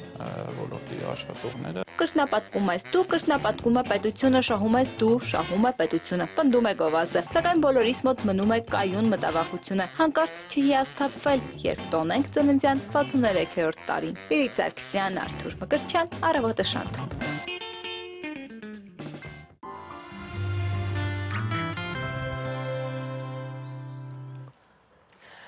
Իհարկե կապրենք կտեսնենք որքանով է սա իրականություն եւ որքանով տարիներ անց ինձ դա չի սպառնում, Անի ջան, դուք ստանաս էր կուտակայինը, ինձ կպահես։ Այո, կտեսնենք որքանով տարիներ անց կստանանք, թե չենք ստանա, սակայն այժմ այդ մասին չի որ խոսելու ենք։ Այդ մասին կարելի է խոսել իհարկե առանձին, երկար, շատ երկար ու բարակ, բայց հիմա դրա մասին չխոսենք։ Ըստ ուսումնասիրությունների մինչև կենսաթոշակի անցնելու տարիքը 20-ամյա աշխատողի աշխատունակ դառնալու հավանականությունը կազմում է 30%։ Թե ինչ հնարավորություններ, առավելություններ կամ բաց թողումներ ունի հաշմանդամության նպաստների ներկայիս օրենքը կպարզենք Հայաստանի Հանրապետության աշխատանքի եւ սոցիալական հարցերի նախարարության բժշկասոցիալական փորձաքննության գործակալության պետ Արմեն Սողոյանի հետ զրույցի ընթացքում։ Բարև ձեզ, պարոն Սողոյան։ Սկսի երկար պաշտոն։ Երկար էր։ Մի խոսքով ավելի այսպես կոնկրետ հարց տամ ձեզ, թե ինչ բան է հաշմանդամությունը, հա, առաջ ասում են ինվալիդ եւ այլն, մի փոքր այսպես վատ նեգատիվ, ինչ-որ մի բառ կա, բայց իրականում այդպես է թե ոչ, մասնագետի, ասում են զանգ ընկերոջը, հա, մասնագետի կարծիքը դե կարելի է։ Նախ սահմանում է ես ներկայացնում, հաշմանդամությունը դա հիվանդության, վնասվածքի կամ խեղման հետևանքով առաջացած օրգանիզմի ֆունկցիաների կայուն խանգարման արդյունքում սոցիալական անբավարարությունն է կամ կենսագործունեության սահմանափակումը։ Այսինքն միայն հիվանդությունը բավարար չէ, որպեսզի մարդը հաշմանդամ ճանաչվի։ Պետք է այդ հիվանդությունը լինի երկարատև, բավական ազդեցիկ, որպեսզի առաջացնի որևէ ֆունկցիայի կայուն խանգարում, եւ այդ ֆունկցիայի կայուն խանգարման արդյունքում մարդու մոտ առաջանա կենսագործունեության որևէ տեսակի սահմանափակում եւ սոցիալական պաշտպանության անհրաժեշտություն։ Կենսագործունեության տեսակի սահմանափակում ասելով ինչի նկատի ունենք, տեղաշարժվելու ունակության սահմանափակում, ինքնասպասարկման ունակության սահմանափակում, սեփական վարքը վերահսկելու, հաղորդակցվելու եւ բայց ծերանալու դեպքում նույնպես ծերանալու դեպքում նույնպես նման խնդիրներ լինում են իհարկե։ Էսի վրա եմ զգում դա արդեն շատ ծերացել է։ Բայց մինչև ծերանալու հետ կապված ես մի փոքր պատմական էքսկուրս կատարեմ հաշմանդամության մոդելների հետ կապված։ Նախկինում շատ տարիներ առաջ հաշմանդամները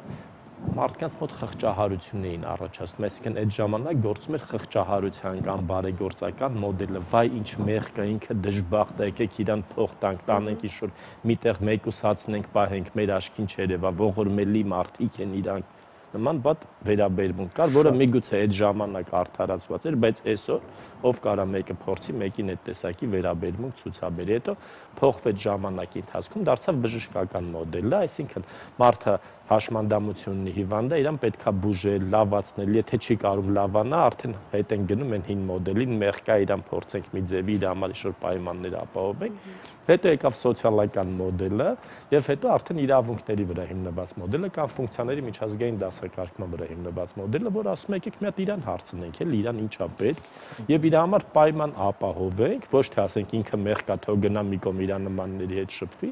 այլ դու քո երկիրը քո ամեն ինչը այն ձև հարմարացրա, որ անկախ նրանից մարդունի սահմանափակում թե չունի, կարողանա իրան ռեալիզացնել։ Կարողանա գնալ սովորելու մեր երկրում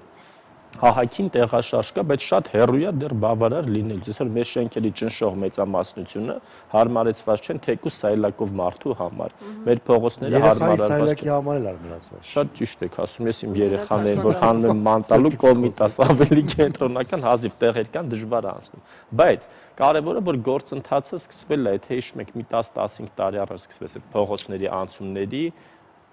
կազմակերպումը, երբ որ ավելի սայլակով անցնողների համար պայմաններ ապահովում։ Իհարկե շատ տեղեր կան, որ այդ թեքահարթակները իրանք ոնց որ ավելի շատ ձևի համար լինեն, ոչ թե իրականություն լինեն, բայց կա հիմա խոսքը ավելի շատ այն մարդկանցն է, ովքեր որ դրանից օգտվում են։ Այսօր բավական մեծ ազդեցություն ունեն հասարակական կազմակերպությունները, բուն հաշմանդամություն ունեցող անձանց կազմակերպությունները, որոնք իրենց շահերը պաշտպանում են եւ շատ ճիշտ են անում, որովհետեւ ցանկացած երկրում, եթե մարդիկ իրենց շահերը չեն պաշտպանում, ուրիշները սկսում են դրանց ավելի քիչ պաշտպանել։ Իսկ ինչու մեզ մոտ չկա մի այնպիսի օրենք, որ բոլոր այդ ստրուկտուրաներում ներգրաված լինեն հաշմանդամներ,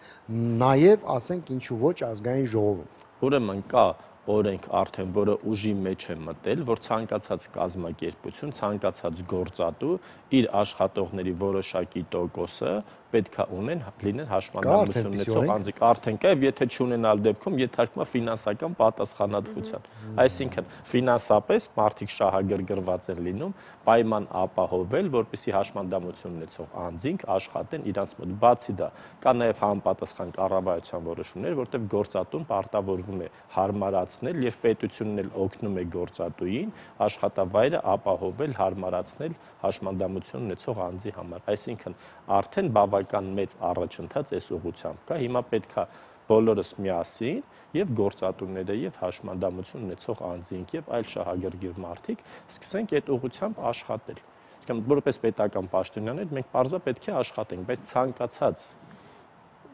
աշխատող ավելի լավ աշխատում է, երբ որ նրանց պահանջողները ավելի բծախնդիր են լինում։ Երբ որ այդ խնդրի շահառուները իրենք մասնակցում են որոշումների ընդունմանը, նրանց կայացմանը, այդ մեխանիզմը նույնպես այսօր աշխատում է։ Կա հանրապետությունում խորհուրդ, մեծ ազգային խորհուրդ հաշմանդամության հարցերը, որտեղ ներկայացված են բոլոր մեծ կազմակերպությունների հաշմանդամություն ունեցող անձանց կազմակերպությունների ղեկավարները, որոնք նիստերին մասնակցում են, ամենաբարձր պաշտոնյա անձանց առջև խնդիրները դնում են, որոնք պետքա լուծեն այդ խնդիրները։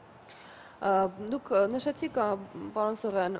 մարդիկ, ովքեր որ այսպես չեն կարող կենսագործունեություն ծավալել, ստանում են հաշմանդամության կարգ, չեն կարողանում ապահովել իրենց հոգալ իրենց կարիքները եւ այլ։ Բայց որևէ մեկ ով կաղ է, բայց կարողանում է աշխատել, ինքն իր մասին մտածել եւ այլ, պիտի ստանա թե չէ, կամ նա ով, չգիտեմ, մի աչքը տեսնում է, մեկը չի տեսնում, բայց նա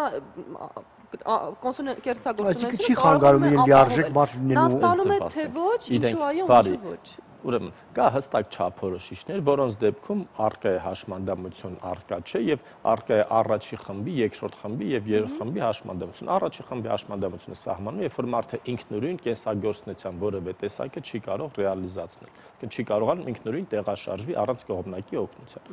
Երկրորդ խումբը ստանում են հիմնական նրանք, ովքեր կենսագործունեության որևէ տեսակի ունեն օժանդակ միջոցների կարիքներ եւ որոշակի մասնակի արտաքին օգնության։ Իսկ երրորդ խումբը, երբ որ ինքը որոշակի միջոցներով կարողանում է ինքը իրեն սպասարկել իր կենսագործունեության տեսակները, բայց ունի դժվարություններ։ Հիմա հաշմանդամություն ունեցող անձ ասած դա չի նշանակում, որ ինքը ընդհանրապես ոչ մի բանի կարող չէ, ինվալիդ ասած արդեն գոյություն չունի, այսինքն իրենք կարող մարդիկ են, ուղղակի իրենց որոշակի ֆունկցիան է ընկճված, խանգարված, ինչի արդյունքում որոշակի տեսակի սահմանափակում։ Ենթադրենք մարդը եթե չունի մի աչքը, չի տեսնում կամ չունի աչքը, դրա սահմանվում է երրորդ խմբի հաշմանդամություն։ Եթե մնացած ամեն ինչը նորմալ է իր մոտ։ Բայց դա չի նշանակում, որ ինքը պետքա մեկուսացվի, այսինքն որ ինքը մեղք է, ինքը նորմալ մարդ է, ուղղակի ունի որոշակի առողջական խնդիր, որի արդյունքում որոշակի սահմանափակում, եւ մենք որպես պետություն պետքա պայման ապահովենք նման մարդկանց համար, անգամ այն մարդկանց համար, ովքեր երկու աշկերտ տեսողություն չունեն։ Պետքա կարողանանք պայման ապահովել, որպեսզի նրանք կարողանան եւ հասնել իրենց բուհը եւ այնտեղ սովորել մնացածների հետ միասին։ Իհարկե սա այսօր մի քիչ դժվար է իրականացնել, բայց նպատակը դա է բոլոր բարեփոխումները, որոնք այսօր ուղղված են աշխատանքի եւ սոցիալական հարցերի նախարարությունից հաշմանդամության հարցերի ոլորտում, բոլորը ուղղված են նրան, որպեսզի հետագայում մենք կարողանանք մարդկանց համար ապահովել այն հնարավորությունները, որը նրանք կորցրել են այս կամ այն հիվանդության հետևանքով առաջացած։ Իսկ հոգեկան խանգարումներ ունեցողները եւս տանում են այս կարգերը, թե դա լրիվ այլ ոլորտ է։ Նույն ոլորտն է, որտեղ կենսագործունեության սահմանափակումներից մեկը սեփական վարքը վերահսկելու սահմանափակումն է, կարողությունն է, եւ մյուսը հաղորդակցվելու կարողությունը։ Հիմնական հոգեկան խանգարումների դեպքում կարող են այս երկուսը այս կամ այն կերպ խանգարվել եւ կողմնորոշվելու կարողությունը։ Ցանկացած հոգեկան խանգարում դա դեռ չի նշանակում, որ մարդու մոտ առկա է հաշմանդամություն, որովհետեւ հիշում եք, մենք բազմիցս խոսել ենք այդ թեմաներով։ Ամբողջ աշխարհում բնակչության մոտ 25%-ը իր կյանքի ընթացքում ունենում է այս կամ այն հոգեկան խանգարում, այսինքն առնչություն ունենում է հոգեկան առողջության ծառայությունների հետ։ Չեն կարող բոլորը հաշվառել։ Մեր մոտ ասենք թե հաշվառված հոգեկան խանգարում ունեցող անձանցից մոտ 40-ից 43%-ը ունեն հաշմանդամություն, որովհետև մեր նման երկրներում, որտեղ ստիգմայի տոկոսը բավական բարձր է, դիմում են միայն ծանր խանգարում ունեցող անձինք, թեթև խանգարումները աշխատում են խուսափել։ Իհարկե, այստեղ էլ ահագին դրական փոփոխություն կա։ Ինչ ասել է ստիգմայի տոկոսը բավական բարձր է։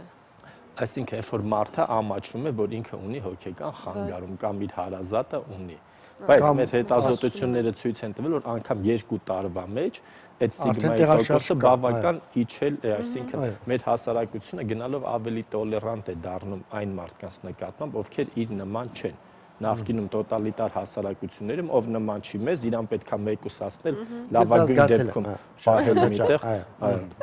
Լավ, ես մի հատ ուրիշ հարց ունեմ։ Գիտեք, այս ոլորտում շատ մեծ են կոռուպցիոն ռիսկերը։ Ինչպես է դա վերահսկվում, հնարավոր է վերահսկել թե ոչ, հա։ Ուրեմն կոռուպցիոն ռիսկերը առկա են բոլոր տեղերում, բոլոր երկրներում, իսկ անցումային շրջանում գտնվող երկրներում ավելի շատ։ Մենք ընդհանրապես ինչ ենք անում, հետևողականորեն նվազեցնում ենք կոռուպցիոն ռիսկերը եւ մենք հույս ունենք, որ մի քանի տարվա ընթացքում հասարակության այդ ստերեոտիպը լրիվ վերացած կլինի։ Այսօր արդեն հիմնականում մարդիկ ինչ խոսում են, ինչ օրինակ բերում են, բոլորը մի քանի տարվա պատմություն ունեն։ Այսինքն չկա որ ասի հիմա այդ արտահայտված։ Հիմա ով է ասելու, որ 3 փող տվեցի, հաշմանդամության բան գրեց։ Ուրեմն ասում է, մինչև փող չտաս, հաշմանդամություն չեն տալիս։ Օրինակ, ինձ տվեցին 2-րդ խումբ, ամուսնուս 3-րդ խումբ տվեցին, որտեվ փող էին ուզում չտվեցին, բայց լավ, քեզ 2-րդ խումբ որ տվեցին, փող տվեցին, որ տվեցին։ Այսինքն ակնհայտ խոսացողների խոսացածի մեջ հստակ երևի, որ նրանք ճիշտ չեն ասում, ընդհանրապես փորձում են այդ եղած ստերեոտիպը շահարկել։ Կամ բազմաթիվ դեպքեր կան, երբ որ ոչ ճիշտ ինֆորմացիա է ներկայացվում, ասենք թե։ Մենք ունենք դեպքեր, երբ որ եւ մամուլով է հաղորդագրություններ եղել, որ այսինչ բանն է։ Ունեք դեպքեր, որ իսկապես կոռուպցիա է եղել եւ այդ մարդուն ասենք պատժել եք, ձերից բռնել եք։ Ուրեմն ձեռից չենք բռնել, մենք ունեցել ենք որոշակի ոչ ապացուցելի դեպքեր, որոնք անուղղակի ցույց են տվել, որ այստեղ կարող է խնդիր լինի եւ այդ մարդիկ պատասխանատվության են ենթարկվել։ Եթե ապացուցելի լինի, արդեն քրեական հարթությունն է տեղափոխում, բայց մենք պետքա չթողենք բանը դրան հասնի։ Գիտեք, այս վերջերս ԱՄՆ-ի իշխանությունը, թե դեսպանությունը մեր իշխանությանը մոտարապես $800,000 փող է տվել, որպեսզի կոռուպցիայի հետ պայքարեն։ Ես համարում եմ, որ հենց վաղվանից ամեն ինչ կփոխվի արդեն, այո։ Վաղվանից ամեն ինչը չի կարող փոխվի, որովհետև 800,000-ով կախարդական փայտիկ ոչ մեկ չի կարող առնել, ասենց խփի սեղանին ու ամեն ինչ փոխվի։ Ուրեմն այդ փողը էլի կուտեն։ Այդ փողը ես չգիտեմ ինչ են անելու, ես գիտեմ մենք ինչ ենք անում։ Ապսոս մենք հիմա հեռախոսազանգեր ընդունելու հնարավորություն չունենք, որովհետև վստահ եմ, որ հեռուստադիտողը շատ-շատերը սրա միջով անցել են ու արձագանքեին յուրաքանչյուրը իր օրինակով։ Մասնագետ on-line-ը, որը Շանթով է լինում, եւ շտաբ բուժօգնությունը, որը Արարատ TV-ով է լինում, ուղիղ գծով բազմիցս մենք ելույթներ ունենում ենք եւ այնտեղ քաղաքացիները զանգում են, խնդիրները ներկայացնում են։ Մենք բաց ենք բոլորի համար, որևէ մեկից թաքնվելու չունենք։ Նույնիսկ կոչ ենք անում մեր քաղաքացիներին, որպեսզի բոլոր տեսակի խնդիրների դեպքում, երբ որ որևէ սոցիալական անարդարության հետ իրենք կառաջվեն, զանգարեն 114 աշխատանքի եւ սոցիալական հարցերի նախարարության թեժ գծին։ Զանգում ենք եւ ես դες որպեսզի պարզասենք 114-ի զանգերի թիվը մենք բոլոր տեղերում ասում ենք ինչ խնդիր լինում, զանգեք մեզանից, բողոքեք, եթե մեր ծառայություններից բավարարված չեք, մենք միջոցներ ձեռնարկում։ Ինքը ձայնագրվում է եւ հետո մեզ կանչում են պատասխանատվության։ Մենք պետք է յուրաքանչյուր զանգի համար բացատրություն ներկայացնենք։ Հիմնական միարկե ներկայացնում ենք եւ ես կարող եմ ասել, անցած տարվա սկզբից մինչեւ հիմա մենք ունենում ենք ամսական 13-ից 18 զանգ, հիմա 1-ից 3 է լինում, այսինքն մեր աշխատանքից դժգոհ քաղաքացիների թիվը նվազում է քանի գնացին ցսին չզանգել հասկանալով որ իմաստ չունի։ Ուրեմն ենթադրենք ես գնացի զանգեցի օգուտ չստացա, ես 3 միլիոնից մեկն եմ, այն մնացած 2 միլիոն ասենք, դենք 1 միլիոնի հետ ես ինչ որ ձևի կարող եմ իրանց իմ ինֆորմացիան հասցնել, մնացածները ինչ գիտեն այդ ձևա թե այդ ձև չէ, բայց իրանք կարող են չէ զանգել։ Այսինքն չի կարա լինի այդ ձև, որ ասենք մարդիկ տեսնում են զանգը օգուտ, ցանկացած զանգից հետո սկսվում է գործընթաց, քաղաքացուն պատասխանատվում, քաղաքացին հասկանում է, քանի որ մի քիչ ավելի հումորային բաներից ենք սիրում եք դուք ուղղակի, դրա համար մի քանի զավեշտական դեպքեր ասենք։ Գնացել է։ Ներեցեք զավեշտական դեպքերի մասին կխոսենք կարճ ատև կոմերցիոն դադարից հետո։ Հազիվ մարդը լավ բաներ ասում։ Լավ։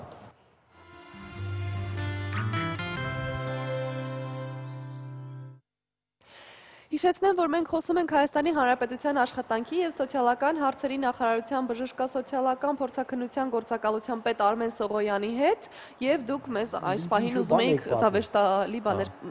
պատմել իրադարձություններ։ Անդիմադիր падգամավորներից մեկը ասում է ինձնից 2 ոչխար էին ուզում, որպեսզի երկրորդ խմբի հաշմանդամություն տային։ Բնականաբար ինֆորմացիան անմիջապես հասնում բավական խիստ ձևի, գնում ենք ճշտում ենք տվյալ մարդու հետ։ Ոչխարը ուզվել է 92 թվականին։ Ընդհանրապես ուղղակի ինքը այդ ընթացքում ոչ մի падգամավորի երես չէր տեսել, առաջինին որի տեսել էր մի անգամից դες, բայց ասենք թե եթե մենք չգնայինք, չճշտենք, չներկայացնենք, կարող է այդ տեսակի բաներ, իսկ հասարակությունը ինքը միշտ ավելի վատ բանին ավելի հեշտ է սիրում հավատալ, քան թե լավ։ Դա հենց այն ոչխարները, որ ռևազը մորթել են։ Մոտավորապես։ Լավ, բարձ է։ Բայց եւ այնպես եկեք նաեւ համոզվենք, որ այսօր իրոք որ իրավիճակը մասնավորապես այս նեղ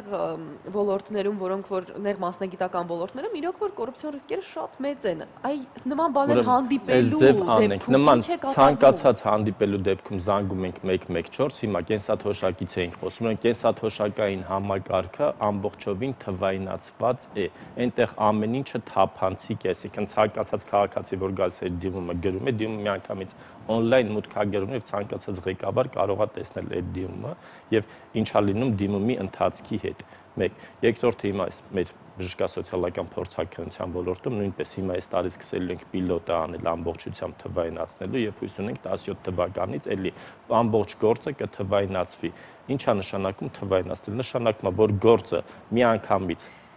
վերաածվում թվային տեսքի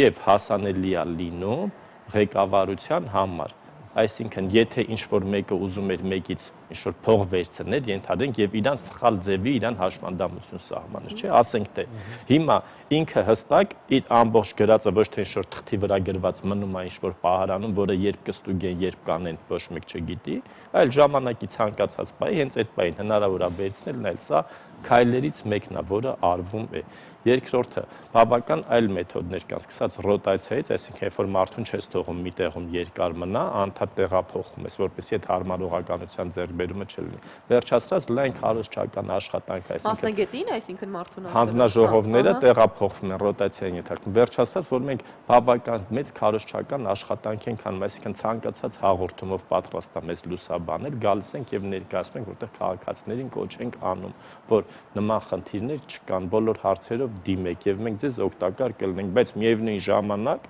բոլորին վստահեցնենք, որ եթե իր իրավիճակը այնպեսին է, որ իրեն հաշմանդամություն չի կարող սահմանվել, շահել, ինչքան էլ ուզում է ինքը բողոքի, ինչ ծանոթ մեջքցի, մեկը մենք չենք կարող իրան սահմանենք։ Եվ խնդիրները մենք պետք է լուծենք, եթե ինչ որ ձևի մարդուն պետք է հաշմանդամ ճանաչեն, չեն ճանաչել, բայց հիմնական մեծ ձևի բաներ չեն լինում։ Ոչ մեկի դա պետք չի։ Շատ լավ հուսանք, որ երբևիցե ժողովուրդը գող կլինի ձեր աշխատանքի։ Դժվար է պատկերացնել, որ ժողովուրդը որևէ պետական կառույցի աշխատանքից գոհ լինի, երբ որ ժողովրդի բավական մեծ տոկոս աղքատության մեջ է ապրում եւ չինովնիկներն էլ ստանում են ոչ բավարար աշխատավարձ, բայց որ տարին տարվա վրա կոնկրետ այն ոլորտում, որը մեր պատասխանատվության տակ է, քաղաքացիները պետք է իրանց վրա զգան որոշակի փոփոխություն, դա մենք երաշխավորում ենք։ Շատ լավ հուսով ենք։ Այո, հուսով ենք, որ արդյունքները ակնհայտ կլինեն բոլորիս համար շոշափելի։ Շնորհակալություն ձեզ զրույցի համար եւ շնորհակալություն այն աշխատանքի համար, որ դուք անում եք։ Շնորհակալություն։ Իտալիայում բնակավայրերից մեկում Սան Ջերմանո Վերչելեզում գտել են հարկեր չվճարողների հախից գալու կարծես թե ամենաօրիգինալ տարբերակներից մեկը։ Իշխանություններն արգելել են խաղահրապարակներում խաղալ եւ դպրոցական ճաշարաններում սնվել բոլոր նրանց երեխաներին, ում պարտքերը պետության նկատմամբ հասել են 100,000 եվրոյի։ Բացատրությունն իհարկե ավելի քան պարզ է, քանի որ բոլոր այդ ծառայությունները ֆինանսավորվում են քաղաքացիների վճարած հարկերի հաշվին, ապա դրանցից խուսափողները իրավունք չունեն դրանցից օգտվելու, հետևաբար նաև նրանց երեխաները։ Քաղաքապետը զգուշացրել է, որ սև ցուցակում արդեն 180 անուն է ներառվել։ Ամենազարմանալին այն է, որ հարկերից խուսափող իտալացիներին ամենից շատ վիրավորել է աղբի անվճար տոպրակներից զրկելու հավելյալ պատժամիջոց։ Մեր եթերաժամը սպառվում է, այո, հուսանք, որ մի օր մենք բոլորս գոհ կլինենք միմյանց աշխատանքից եւ հարկերից չենք խուսափի կամ գոնե քիչ կխուսափենք, հա, այսպես։ Կաշառքներ չենք տա, հարկերից չենք խուսափի, կլինենք ուրախ ու երջանենք, չաղ ու բախտավոր։ Անին իհարկե, այսպես ասած։ Այդ ծրվա համար պատրաստել էինք այսքանը։ Ուտոպիստական մի թիորը ասենք։ Ես հավատում եմ։ Այդ ծրվա համար պատրաստել էինք այսքանը, ձեզ մաղթում ենք հաճելի աշխատանքային օր, կհանդիպենք վաղը։ Մի շաբաթ անպայման կհանդիպենք։